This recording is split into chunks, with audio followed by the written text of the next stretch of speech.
daily morning show where we talk about the latest topics in entertainment. I'm Brittany Jones-Cooper. I'm Shannon Coffey. I'm Allie Colbert. And I'm Lucas Tim. Hi, everyone. Welcome.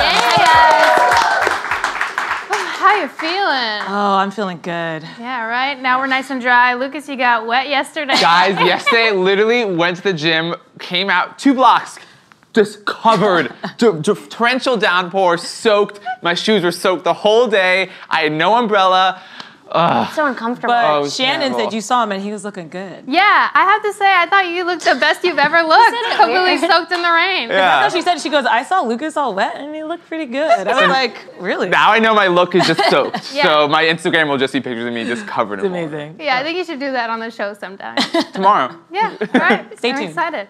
Well, in some cool news, Power Couple of the Year, Kylie Jenner and Travis Scott flaunt their love and some serious skin on the August cover of GQ magazine. This is the first joint photo shoot and interview for Stormi's mom and dad. Stormi's mom and dad. We're referring to them as only that now. Yeah, they're just Stormi's mom and dad. Yeah, right. What'd you guys think of the cover? I mean, I was really excited to read about Kylie and Travis because I haven't heard from them really. I've never really heard Travis talk.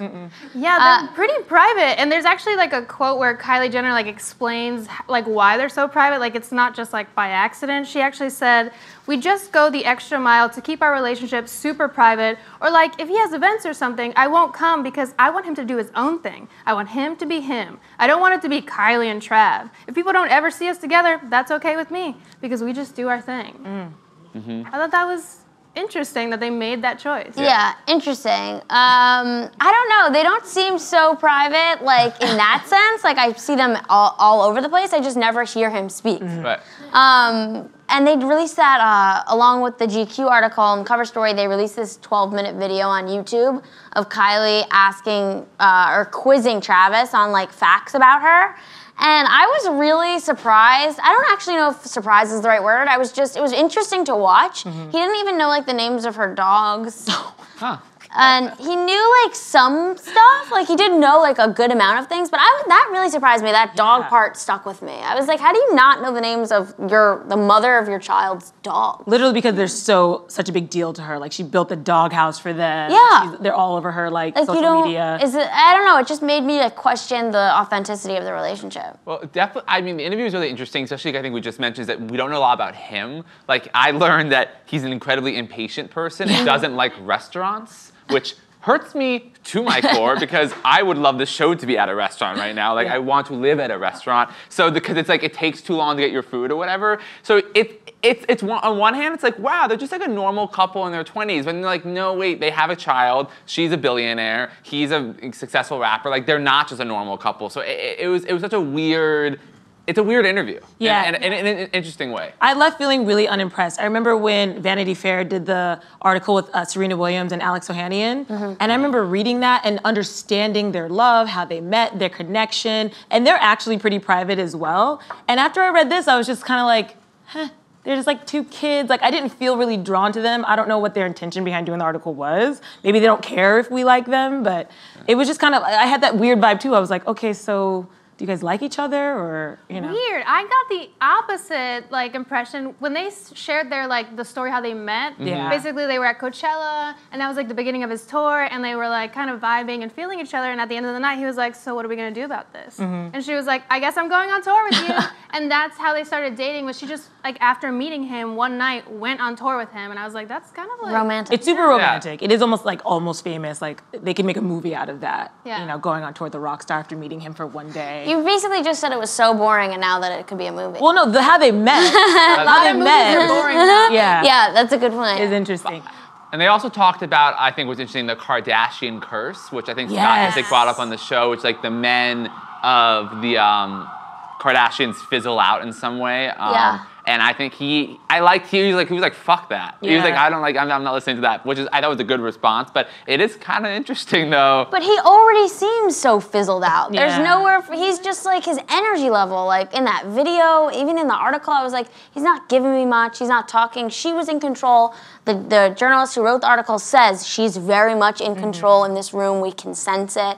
I mean, I don't know that we got a lot from him. It's interesting to hear from her, though. Yeah. What's interesting, what you just said about the people around them, he said like, oh, who cares? But then she was like, well, yeah, it is hard for him. Like, I have to tell him, like, don't read those stories. They'll be gone in 24 hours. Right, yeah. But she was talking about in general how hard it is for her friends and family and people in their orbit to like stay friends. And I would get that because the Kardashians are so used to this attention and so used to being criticized. She but grew I up on imagine, TV. yeah, if you were like a new friend or somebody dating them, that would be so hard if you were just like, if you used to be able to walk down the street and now if you walk down the street, it's in Us Weekly. Yeah. What do you think about, I mean, I'm seeing a lot of stuff online about how this cover is really different from her Forbes cover. Her Forbes cover, we see her in like this nice tailored suit, and she's, you know, announcing like, you know, the wealth she's accumulated from her lip line, and now she's in a swimsuit, and her baby daddy is in a suit, but she's, I mean, clearly the richer of the two. I think it shows that women can be multifaceted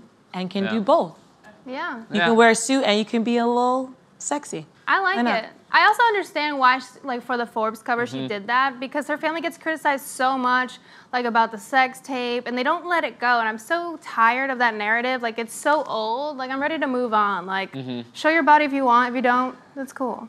Yeah, definitely. I mean, I still think the sex tape is worth talking about. I mean, it's I just think you small, should never the whole forget how empire's it built started. off it. Yeah. I mean, I think it's like inspirational. Like if someone leaked my nudes, you know, I would hope that I could like make something work with it. Yeah. In 10 years from now, Shannon's cosmetic line is worth $1 billion. Well, I believe in you. Wait, another fun fact from this article is that he has an upcoming album called Astro World, which because he grew up in Houston and because Six Flags was called Astro World. I was like, do you love theme parks that much? Yeah. I learned so much about this. He's just, I think what I get There from... was a big child energy with him, like the peanut butter and jelly. Yeah. That was in the video, dude. I think that was in the video. That was in the video, and him like not being impatient, and that Astro World, like they're children. Like, Yeah, I think what I got from him, he's just a rapper. Like he doesn't, none of this BS. He's just not good at it, and he doesn't care. I would bet when he performs, I hope that he has live energy. And they said in the article, like he jumps on chandeliers. He's very high energy. Bleeding everywhere. Bleeding everywhere. He's like the most punk rock rapper I feel like we have currently. Totally. So yeah, he's cool. Well, okay. Well, moving on to our next story. Another couple is making headlines. Are Priyanka Chopra and boyfriend Nick Jonas. The duo were recently spotted in London where they went on a double date with Nick's brother Joe Jonas and his fiancée Sophie Turner. Not to be left out, the eldest brother Kevin also made an appearance. Sorry to do that little shade to Kevin, but it's Kevin. Kevin is clearly just like the lesser of the three. I feel so bad. I mean, Kevin even had his own reality TV show with his family, and did anyone watch it? Clap your hands. Woo! No one! One person went like this. They were like, I saw the promo. Where was that? Where did that air? On E! Yeah, when he got married. What was it called? Kevin and his wife? It was like, I don't even know I'm married name. to a Jonas. It's like Jonas. It was like married to Jonas. Married to Jonas. I think that's what it's called. That is what But it it was called. so boring, and the whole time I watched it because I was like, maybe I'll see Nick. And the whole time I was just like, where's Nick? Where's Nick? Well, and Kevin's Where's like his diabetes? Yeah. Kevin's also the only one like because that's the thing for Joe. With his diabetes. Yeah. And he champions it. For Joe and Nick, they're definitely not wearing those purity rings anymore. They took those purity rings off. But for Kevin, he had that on until they got married. So Kevin's the only one that like stuck to that purity ring thing. So good for you, Kevin. But Nick and Priyanka, I think they're cute. They're so hot. What do you mean cute? They're such a fake couple. Whatever. They're so hot. I don't believe it. You think they're fake? This is not a real couple. Why not? They're fake. This is all a publicity stunt. I'm positive. Well, I'm buying into it. Yeah. They're good. They're fun to look at. They're both rich. He's younger than her, and I like that. Good for you, Priyanka. Why I know. I'm into it, whether it's fake or not. Nick Jonas looks like he's such a good boyfriend. Doesn't he look like he's gonna treat you so well and take care of you and lead you into rooms and be like, oh no, do your knees hurt? Let me massage your knees. And you'd be like, is that even a thing? Okay. I don't know. Massage your knees. Oh yeah, and then he's just like, does your back hurt? And you're like, of course, Nick, I've been standing all day. And then he just starts giving you a back massage. And then With you're his like, tongue. Yeah, and then he's just licking everything. And you're like, wow, Nick, I'm hyperventilating. And he's like, do you want mouth to mouth? And you're like, oh, damn, yeah. Sorry. And scene. Wow. Wow. That was great. Yeah. You didn't want to do like your own fanfic where Nick Jonas helps you with your achy knees. I like the knees. Arthritis, help me, Nick. Yeah, he clearly likes older women. So I'm like, my body, it's breaking down. He does like older women. You remember when he was sort of seeing Kate Hudson? Yeah. Oh, And I right. was like really feeling that energy. Kate Hudson? Yeah, they were like dating, and then he said like these glowing things about her. To your point, he was like, "She's amazing. I'll never say a bad thing about her." She's a powerful woman. And it's I think it's one of his first. I forget her name, Delta something. I think she was like 5 years older than him as well. Hey. So he kind of likes an older woman. I get it. I love an older one. I get it. You know you do. Yeah. But you like Jessica Lange, hit me up. Yeah, you like geriatric women. That's all. They're in their 60s. Yeah, they have to be over they're, 60. They're to work beautiful and intelligent.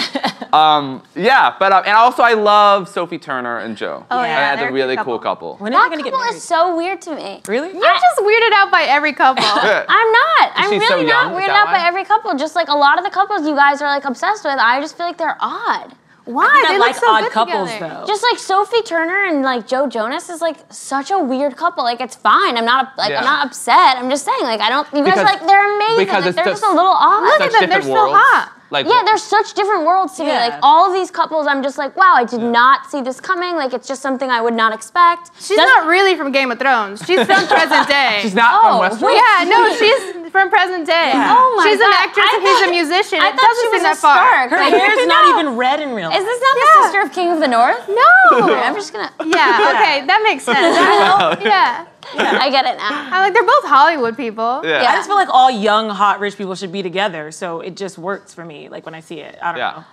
It might not work. We'll see. Anyway. We'll see. Yeah. I'm feeling it. Moving on to another person in Hollywood that I love is Felicity Jones, and she is taking on the role of a lifetime. She'll be playing Ruth Bader Ginsburg in the upcoming biopic about the Supreme Court justice's early days. The film is called On the Basis of Sex, and the trailer was just released. You got to take a look. There are 178 laws that differentiate on the basis of sex. Women can't work overtime. We have to get credit cards in our husband's name. We're not allowed to work in mine. You think you can change the country? You should look to her generation. They're taking to the streets. Protests are important, but changing the culture means nothing if the law doesn't change. What did you say your name was? Ruth Bader Ginsburg. I want to be a lawyer. I want to represent clients in pursuit of justice. So they're gonna give you a corner office? I wasn't what they were looking for. One said women are too emotional to be lawyers. Another told me a woman graduating top of her class must be a real ball buster. I worked hard. I did everything I was supposed to, and I excelled. Martin Ginsburg will be signing all of our checks someday. You're a smart girl, Ruthie. You married a star. If the law differentiates on the basis of sex, then how will women and men ever become equals? I don't read tax court cases. Read this one. The law assumes a caregiver has to be a woman. This is sex-based discrimination against a man. Poor guy. We need to take this case. This is not a case. This is a declaration of war. It could topple the whole damn system of discrimination. They think gender equality is a civil right. What's at stake is the American family. Let's put this idea to bed once and for all. You will lose. And when you do, you will set the women's movement back 10 years. You don't get to tell me when to quit. I know this case disrupted our lives. Who's it for, if not for me?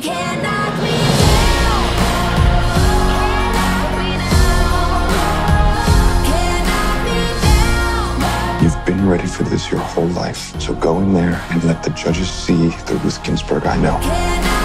We're not asking you to change the country. That's already happened without any court's permission.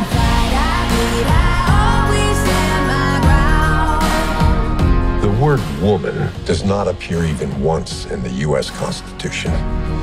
Nor does the word freedom, Your Honor.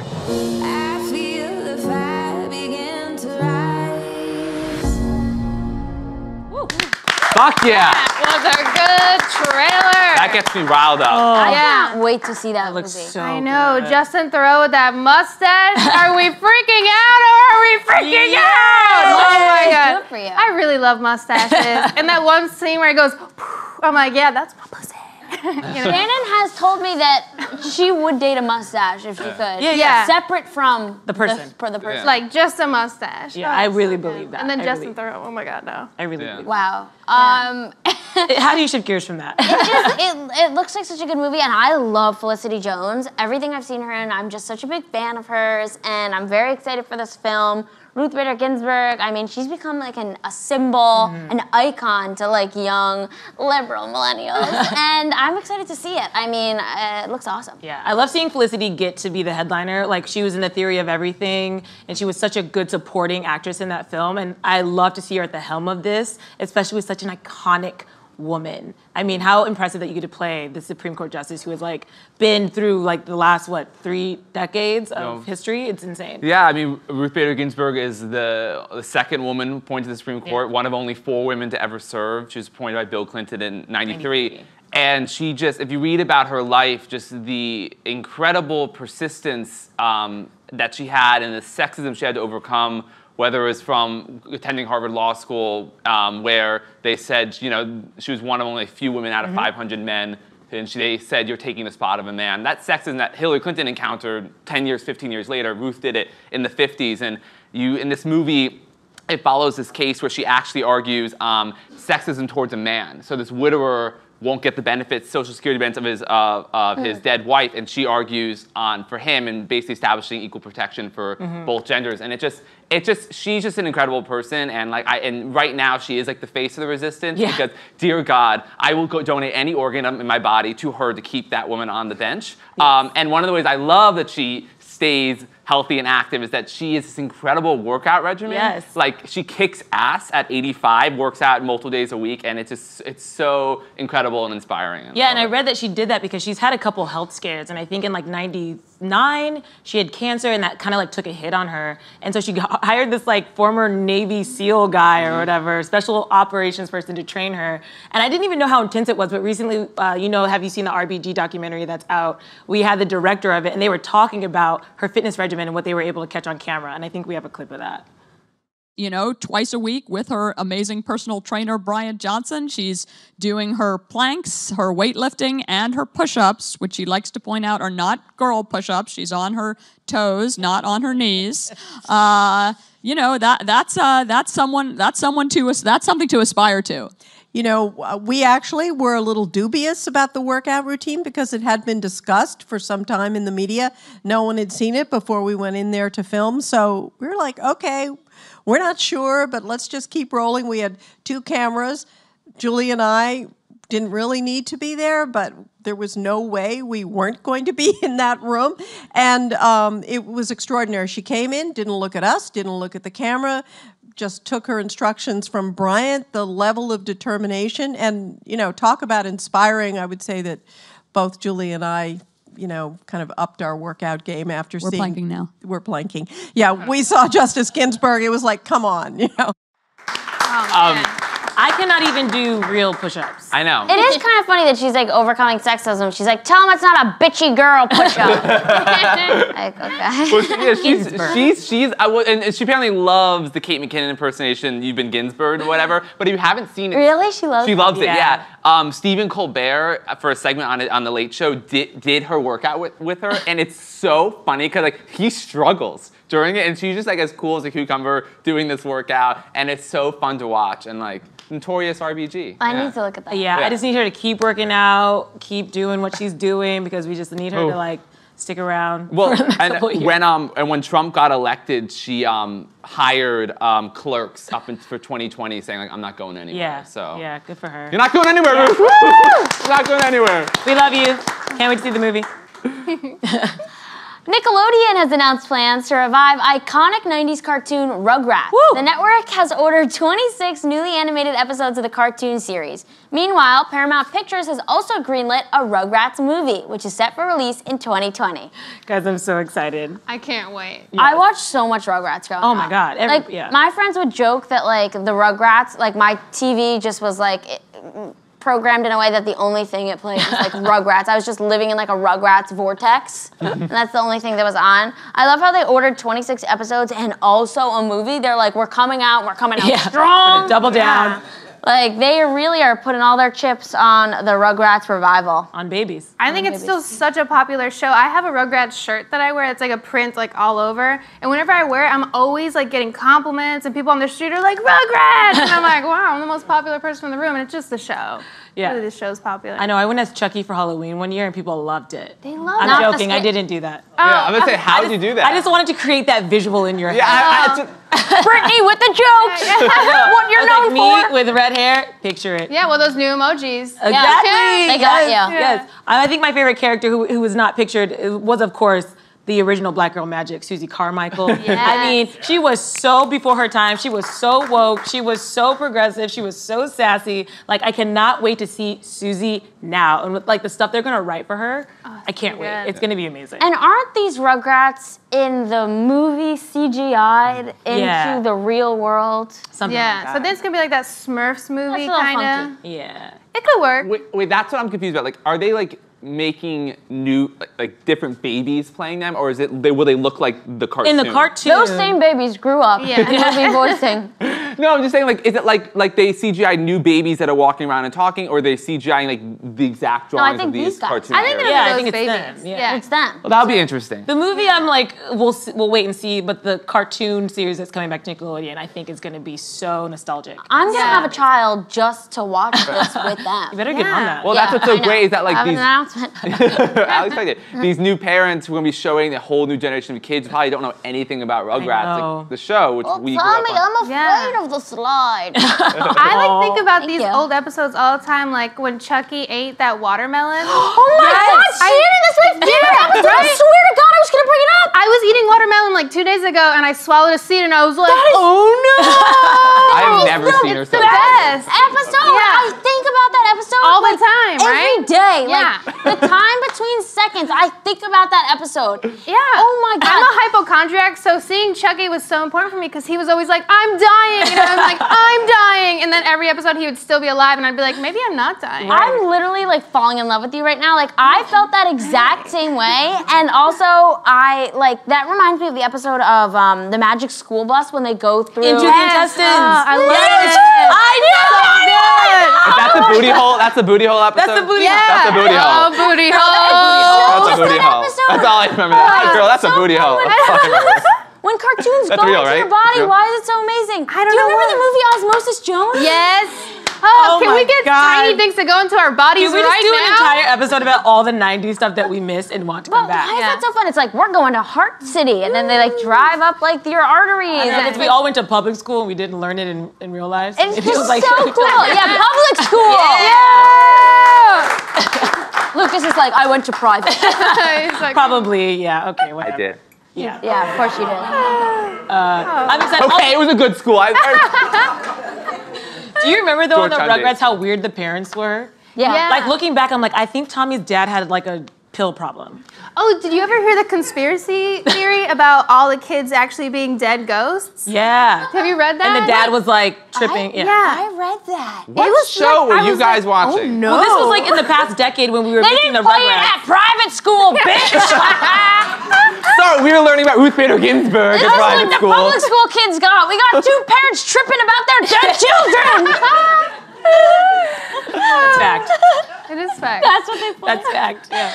Oh my God, it's just such a good show, and I'm so excited. I had like a Chucky baby doll, and his hair was like crazy, and I remember giving it a haircut, and then I was like, realized after, like, oh, like it's not gonna grow back. That's the worst. That And you was look like Tom Was that when tragic. you gave your dolls haircuts? Yes, when you give the dolls haircuts and then you're like, fuck. No, I really remember like my cousin Ava like gave one, like I walked through a toy room, I saw all her No, dolls. cousin Ava. That's Yeah, just what he calls his younger Cousin self. Ava, me. And all the dolls were, hairs were cut. And I was like, I looked at my uncle, like, Bruce, and she's like, don't mention it. We're very upset. She thought they all got to grow back. So you could, you know, sad thing if you realize you grow up. That's so funny. Well, obviously, we're all very excited for this. Yeah, I cannot We wait. will be tuning in. That just woke me up. That's Yeah, it really did. I've never seen you so passionate. I really loved it growing up. Yeah, it was There's a great those show. shows, they just stir something in you. That and Hey Arnold and Recess. Oh, yeah. Ooh, I liked Recess. I know Hey Yeah, Arnold that loved was on like Recess. TG, like the morning Saturday Yeah. show on like NBC. What about Rocket Power? Classic. There's so many good ones. I just hope they all come back. Woogie. Let's bring them all back. I'm feeling it. Okay, go. All right, moving on. Modern day Renaissance man Lin-Manuel Miranda is adding another book to his long list of accomplishments. The Hamilton and In the Heights creator just announced that he'll release a picture book later this year titled Good Morning, Good Night, Little Pep Talks for Me and You. The book is based on his inspirational tweets over the years. Are you excited? You guys follow him on Twitter? I do follow him on Twitter. I do follow him. Yeah. You're like, Way to maybe cash. I don't need that book. Go for it, Lin-Manuel. And I do not need that book. I will say that when things are sort of going wrong in the world, which has been happening a lot lately, his tweets do sort of jump out at me as like these like positive beacons of hope. They're always really like bright spots. So I get why fans wanted to see this in like a table book. I get it. Yeah, I mean, whether fans wanted to see it, I think I get Yeah, it though, true. because he does actually like walk the walk. He is a very, Funniest thing he's ever said. I mean, we'll just, yeah, exactly, fans want to see this. But, you know, Puerto Rico, he does tremendous amount of good work. So if he wants to make a book and make some more money. All I just heard was Puerto Rico and yeah. But you know what? Okay, If you want to make more money, go for the it. internet is a source that you could just kind of like get hit with lots of negative news stories Totally. and stuff. So I guess if someone knows for a fact that they're inspired by his tweets and they don't want to hit the web to look up his tweets, they could just be like, I'm going to pull this book off the coffee table and it's like super safe. Yeah. I'm gonna say something really controversial right now. Uh-oh. I'm scared. I'm sweating. You literally brace yourself.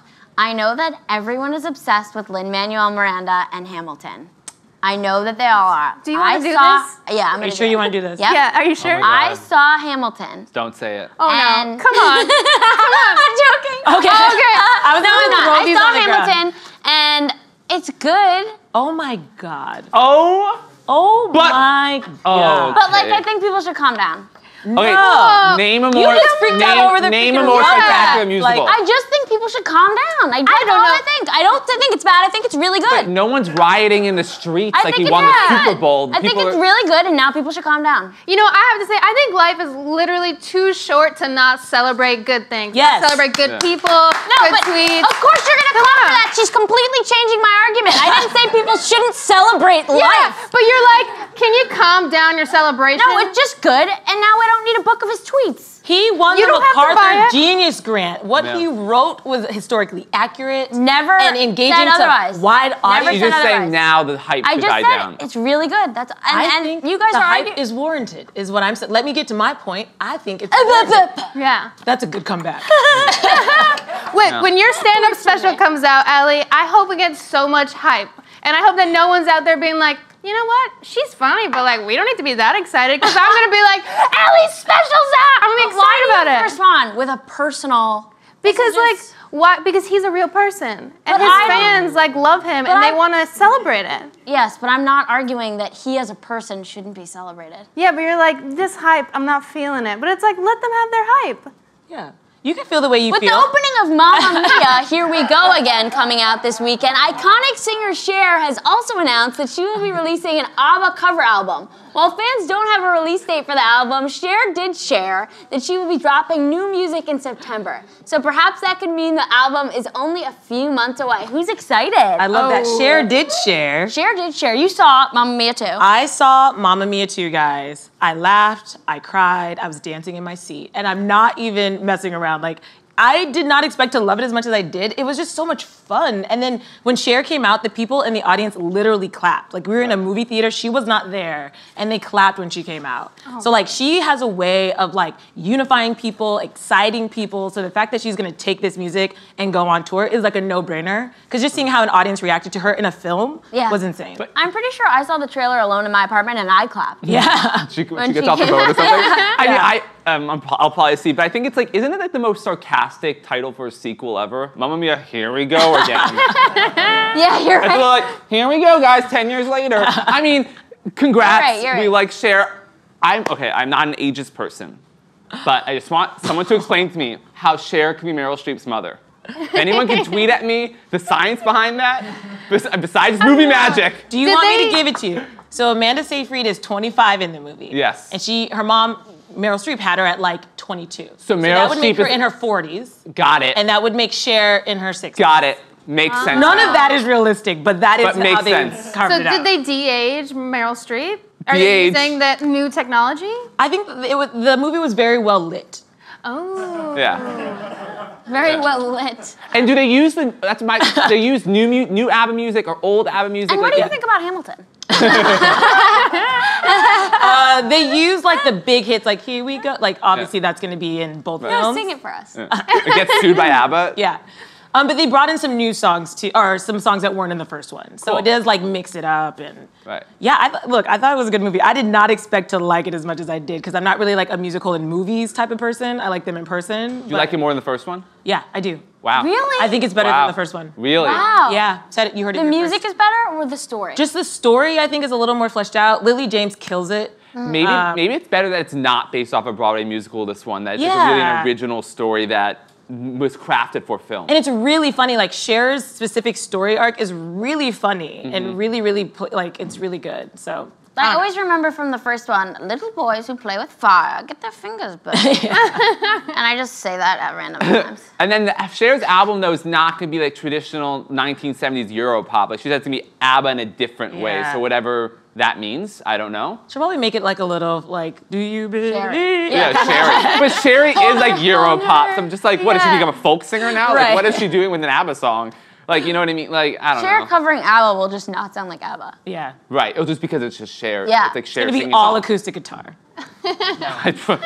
Yeah, but I'm excited. Good for Cher. Yeah, me too. All right, so we're gonna move on to our guest today.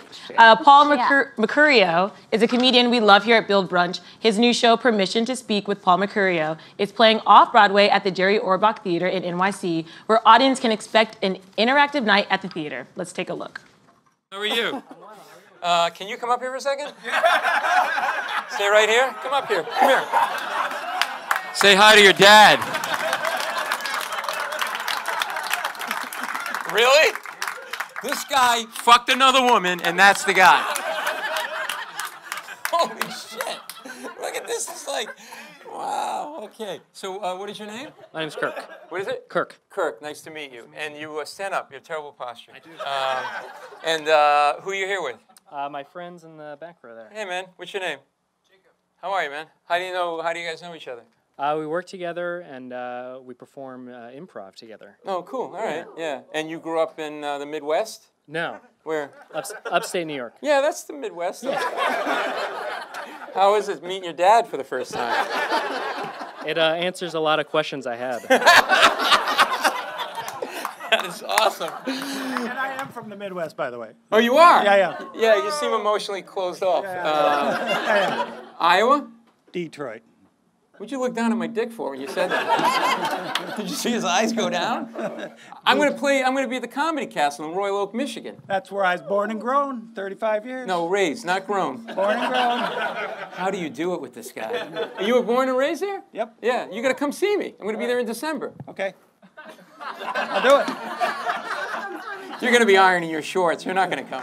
Everybody give it up for Paul Mecurio. Thank you. How you doing? We're good. Thanks for having me. Thanks for coming. Being here. That That show guy's looks... scaring me. He's intimidating. You got guns. All right, anyway. But this is sort of what your show is, right? You bring people out of the crowd. I So just why thought is that- that something that you thought would be like a fun thing to do?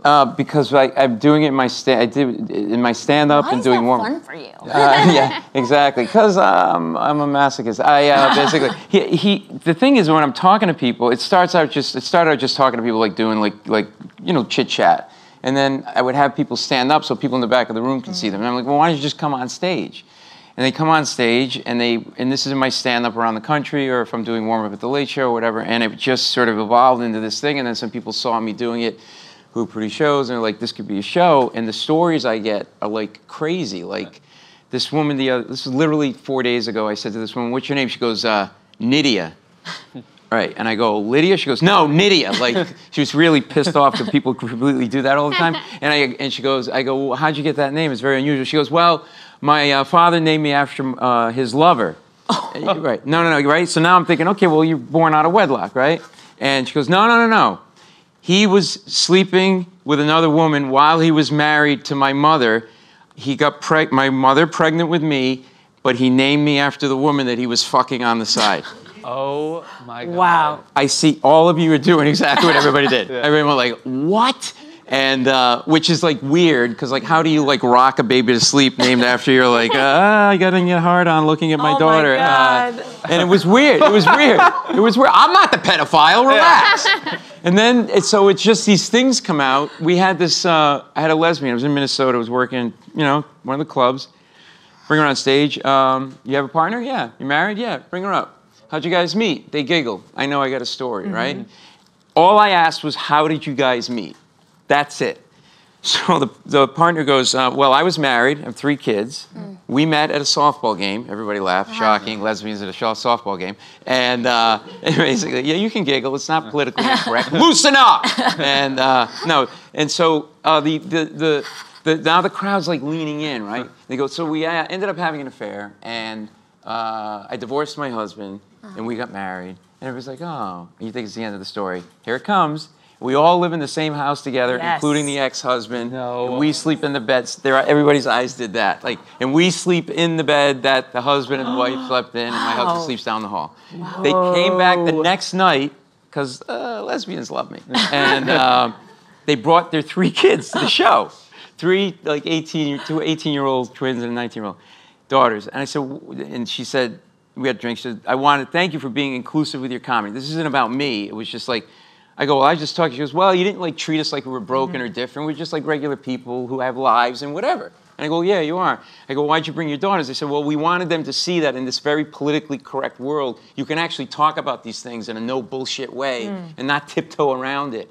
And then she said, the best part of the story for me was, she said, the night before we came to see you, and they seated us. Comedy clubs are like this. They have the narrow tables. We're on the other side. Yeah. And the people across from us, she said, who were a heterosexual couple, were clearly uncomfortable with us as being gay. And they read gay. She had like short hair and a flannel shirt. It was the whole 9 yards. And, well, no, true. It's a stereotype. I'm Italian. We're in the mob. And it's true. My cousin Bobby runs numbers, and he sells shit out of the back of his car. And so she said, they wouldn't make eye contact with them. They wouldn't talk to them. They were very uncomfortable. But then after they got off stage and told their story, it was a complete 180. They gave them a hug, they bought them a drink, they talked to them, because it took the boogeyman out of being gay for those people who maybe never met or experienced gay people before.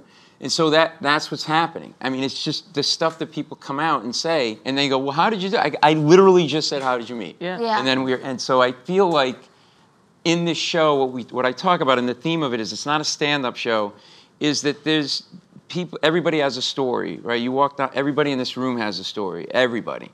And all it is talk to them and talk to each other. The story comes out, and then maybe we're more connected than we think. Yeah, I love That's that. It. That's it. Nothing too heavy. No, I love that. Yeah. I would imagine like having to do a show where, I mean, a lot of it is like improvised and comes up in the moment. Like that would put the pressure on for me as a performer, for you, I'm imagining. Yeah. Like what is the format for like those shows? I mean, do you just really go in there and just pick people and talk to them, or do you have in your head, I'm going to do X, Y, and Z? No, I won't even look at the audience ahead of time. Wow. I'll just come out. I definitely want to talk to him. There's something going on with him right now. What do you do? A dancer. Oh, cool. Oh, you must be tired. Are you tired? Sit up. You have terrible posture. Sit up. I'm chilling on the couch. You want to hang out later? Sure. You're not going to hang out with me. Buy me a shot.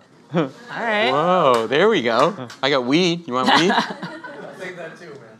I mean, I'll take it too if you have it. Exactly right now. No, so like everybody has a story, right? Like he's a dancer, and I would love to talk to him more about it. But like the point is like, I just sort of talk to them, and I have no particular reason why I bring somebody up. Like it's just based on whatever. Like he seems cool, I bring her up. I bring her up maybe, or I like her hat, maybe bring her up. But it's not about the hat or whatever. It's just going to talk to them, and then pretty much everybody will give you something. You know what I mean? Which is always cool for me. You know. So yeah, and I rarely get somebody that doesn't want to say something. You know. Like last night, I had a 67-year-old couple. They were married a year. They met on Spank.com.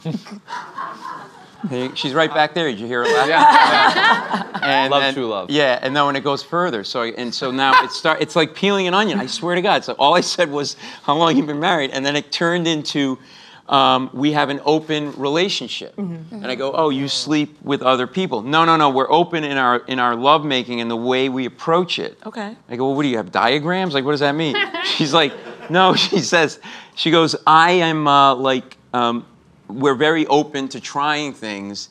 And then it turns out, he goes, the guy just, and this guy looks like your neighbor down the street who cuts his lawn every Saturday, right? Oh, God. He goes, I'm a dom and she's a sub. And I like to be dominated, she said, because it frees me up from my responsibilities of the day. Exactly. And everybody's looking at her like, what the fuck, right?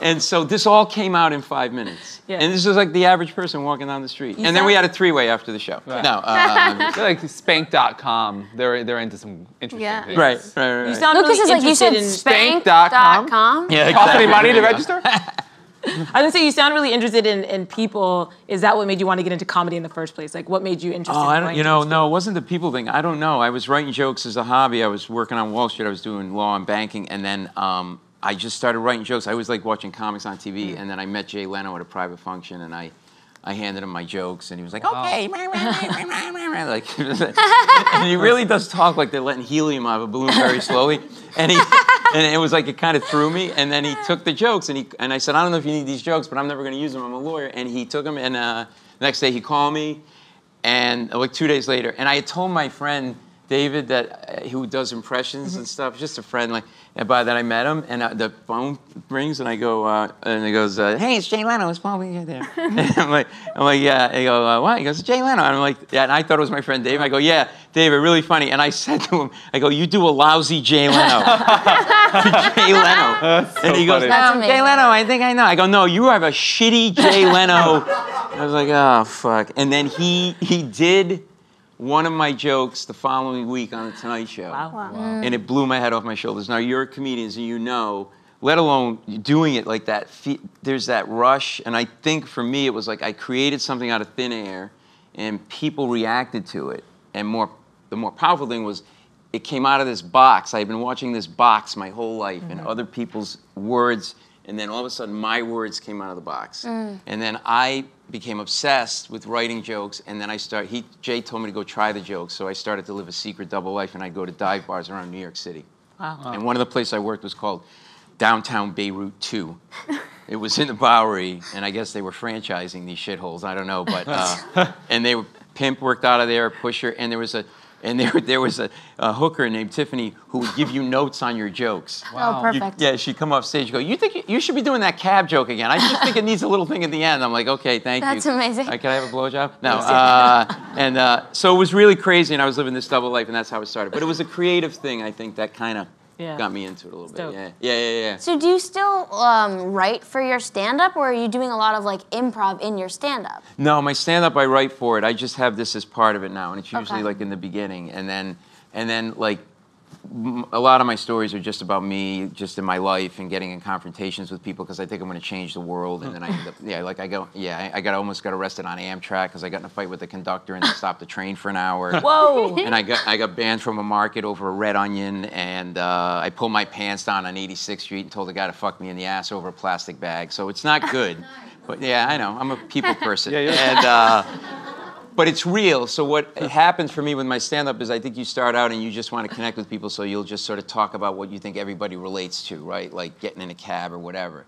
But then over time, like you start to go, like, I really want to just talk about this other part of me. And so I do that, and then I bring these people into it. And sometimes some of their stuff feeds into my stuff, you know? It's kind of crazy, yeah. You are the warm-up comedian for The Late Show, Stephen Colbert. What's your favorite part about working on that show? We drink in the morning. I love that. I'm trying to get us to be drinking. Yeah, too. exactly. And it's just like being part of that show, which is kind of like, I worked on The Daily Show, and then I did warm-up at the Colbert Report before that. It's just sort of being in that theater is kind of crazy. It's the Ed Sullivan Theater, like the Beatles and Elvis and everything else, and like it's just big, and you feel like I worked on The Daily Show, and that's a cool show in a cool space and studio. But then you go into that, it's like Yankee Stadium, you know what I mean? It's iconic. And it's got a balcony and all this other stuff. So that's really like cool about it. And then there's people from all over the country and all over the world. So like you're trying to connect with like a lot of different people, like not just New Yorkers, which is kind of challenging, but it's cool. And then, you know, Stephen's great. And then the guests, like you just stand there and it's like Scarlett Johansson is like this far from you. And I realized that if you touch her, they will tase you. Yes, that's fact. Yeah, Yeah. so I would recommend not touching. Or George Clooney. Lovely ass, don't touch his ass. That was the other thing. And we would get those big stars on The Daily Show. But I don't know, it's just the bigness of it, you know, still kind of like, whoa, this is like crazy, you know? Yeah. Well, you also have a podcast where you speak to a lot of A-list celebrities, like, and it's so good and so funny. Thanks. How is it different speaking to like celebrities instead of just like, you know, regular everyday people? I think you treat them like everyday people. Hey, Alex, can you get my phone in my bag? I want to play something. Sorry, but it's live. Who gives a fuck? And I don't mean that in a bad way. They basically, like I think if you get these people on your podcast, they don't want to be treated like they're special, and you actually, if you do a little work and do some research, then they'll tell you stuff, right? Like, and they appreciate it. Like Kristen Chenoweth I had on, and she was like really appreciative that I bothered to research her, and I go like, well, that's kind of what I'm supposed to do. And then I had, you know, I had Paul McCartney on, and I got Paul McCartney by meeting him at the Colbert Report, and I got him because I didn't ask him for an autograph or a picture. I just treated him like a regular person. And we started talking, and one thing led to another, and I basically was like, you know, I'm talking to Paul McCartney, and he's talking to me like a normal person in the hallway. And I'm looking around for someone to tase me for talking to the guy. And as I'm talking to him, I'm realizing I'm getting closer and closer to his face. Like I was like the close talker guy on Seinfeld. Like I was this close to his face. Like I could have cleaned like ticks off his eyebrows. I was that close like that. And so as I'm talking to him, I'm getting kind of sweaty, but I'm kind of be cool. And on the outside, I'm like, I'm talking to Paul McCartney. And on the inside, I'm like, I'm talking to Paul McCartney! Like I was out of my mind, right? So I said, okay, I'm going to leave him alone. And I go into the bathroom, and I'm hyperventilating. Thank you. I'm going to do this at the same time. Oh, my mother texted me. And say hi to your mother. And she's 91, and she will not go down. No, I don't. No, I mean, I don't. No, shut up. Meet her, and you'll know what I mean. No, no, she's great, but she's like a lot. She's 91, and she gets, no, she not, well, she, you can't save it. Yeah, just, no, you give her arsenic, and man, Allie and bounces right back. No, so what ended up happening was, I go into the bathroom, I'm hyperventilating, and I'm like, I talk to Paul McCartney, I can't believe it. And then I go to myself, Paul McCartney should do my podcast. Like, that's how my crazy brain works, right? So I go into the dressing room and I knock on the door. I go, I know this is crazy, but I would love to talk to you about how you make music because I can't do that. And my show is really about just talking to people about process and how you do what you do. Like, the guy who made this mug, I would talk to him for a half hour and I think there'd be something cool, right? And I go, would you do my podcast? And he goes, yeah, sure. Just like that. Now, you know there's this hot girl or hot guy you want to ask out, but they're way above your pay grade, and you're like, fuck it, I'm going to ask them out anyway. They're going to say no, but when I die, I know that I asked. Instead, they say yes, and you don't have a plan. So he goes, is it okay if I stand up? Yeah. For a second.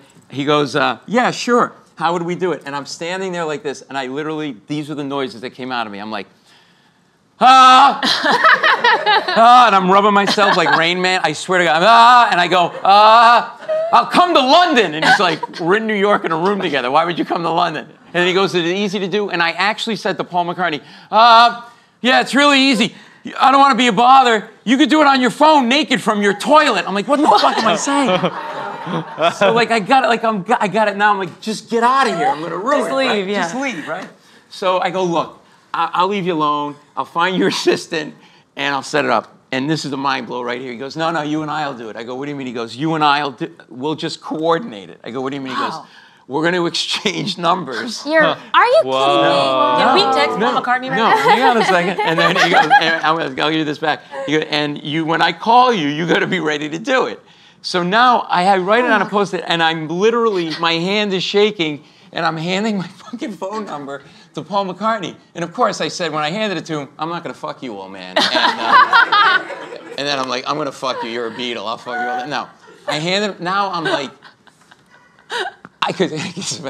I'm like, he's not going to call me. This is like a number for a Chinese restaurant, right? So I forget about it, and he does the Colbert. This was at the Colbert Report, and I was working at the Daily Show at the same time. He finished the show, great show, and my phone rings. I'm rushing to get to the Daily Show because I'm late, and I don't recognize the number that comes in, so I let it ring the voicemail. No, you did not. Hey, Paul, it's Paul McCartney here. I'm going to ring you back in 5 minutes to do the podcast thing. I've got some time now. Otherwise, I'm going to run out of time. So if you're there in 5 minutes' time, you got me. Okay, bye. That is phenomenal. Oh my God. To do the podcast thing. Yeah, I didn't do it. I was too busy, but no. I'm kidding. Wow. And then I just flipped out on 53rd and 11th, and I looked like one of those, people with mental problems because I just was like, I literally was like, fuck! Screen call, Paul McCartney, never fuck! And people are like, what is going on with that? I'm throwing my book bag down, motherfucker! What's going on in my fucking mind? And then I ran into a phone booth at the Daily Show, kept looking at the clock because we had to tape at 5:30, and I'm interviewing Paul McCartney about doing And you can record it on your phone, is that? that was a really good point. My podcast studio was in LA at the time, so I called, and it's just like, this kid was completely couldn't be more indifferent. He goes, like an intern or whatever. And I go, listen, I got Paul McCartney. I need a recording line right away. And he goes, yeah, there's somebody in the studio right now. And I'm like, and I turned into this guy. I go, did you not hear me? I said, unless you have Jesus Christ or John Lennon in that studio, get him out and get me a line. So then I had to call Paul McCartney back 3 times to stall him for 25 minutes to get him to do that. Yeah. Wow. And at one point, I just was like, I'm having a nervous breakdown. Can I call you like in 2 hours? He goes, no, man, you got me now. You're going to lose me. And then I call back, and they go, okay. I go, I'm ready. Oh, Paul's in the bathroom. So now I'm picturing Paul McCartney taking a huge shit while I'm waiting for him. I'm like, and then he came out and he did it. And he was really awesome. It was really cool. That is amazing. That is so great. That was such a good story. Wow. But the whole, this goes back to your thing. The reason I brought it up was I just talked to him in that hallway like he was a person. Yeah. We talked about touring and traveling and kids. And if I started with like, hey, do you mind if I take a picture? Or what was it like working for John? Yoko's a bitch. If I had done that, he would never have said yes. And I didn't have an ulterior motive when I was talking to him. I just was like, I walked, because I rounded the corner, and there's Paul McCartney standing against the wall, chewing gum, looking at the ceiling. I'm like, holy fuck, that's Paul McCartney. And I'm like, should I say hi? Should I not say hi? And then I'm like, he's alone in the hallway with no security. He's like a gazelle on the plains. I'm going to pounce, right? And then I just talked to him, and he was really cool about it. And so I think if you treat them like normal people, then they really appreciate that. You know? Well, Paul, your stories are like the best I've ever heard, from hookers to Paul McCartney. Like, nice. If you guys are in New York, make sure that you go check out Permission to Speak with Paul Mecurio, which opens officially on July 23rd. Guys, give it up for Paul. Thank you. Thank you, brother. And we'll see the rest of you guys tomorrow, same time, same table. Bye.